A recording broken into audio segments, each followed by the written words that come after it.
Le ministre de la Santé a réuni les responsables des structures sanitaires publiques et privées dans le cadre de l'évaluation de la mise en œuvre de la gratuité de la maternité et de la couverture santé universelle. Réunion qui a tablé sur des divergences de compréhension et des défis opérationnels qui freinaient l'évolution harmonieuse du partenariat entre l'État et les structures de santé dans la mise en œuvre de cette politique. Une initiative saluée par les participants. Cette rencontre qui a permis à ce que tous les responsables des structures de l'État comme privés réunis autour de cette action de la couverture santé universelle puissent s'exprimer en présentant les forces et les faiblesses. Mais ici, nous l'avons tous remarqué, l'excellence s'est apaisantie plus sur les faiblesses.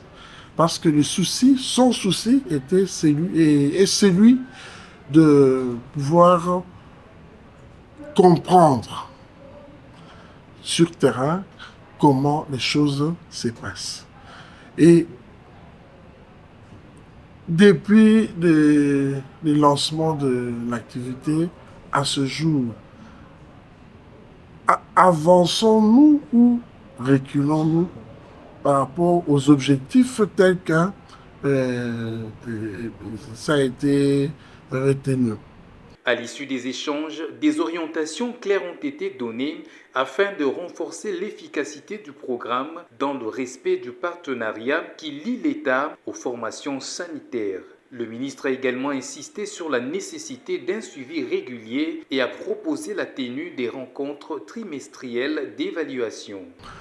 Et c'était une occasion pour les responsables, chacun bien entendu, parce que les expériences de toutes les structures, c'est ce qui permettront à ce que l'excellence puisse donner des orientations et des instructions sur la faisabilité sur terrain, de sorte que le projet puisse continuer son bonhomme de chemin. Dans son mot de clôture, il a rappelé aux prestataires de santé l'essence même de leur mission, à savoir soigner avec humanité, engagement et amour, car les bénéficiaires des soins ne sont autres que nos propres enfants, nos familles et nos communautés.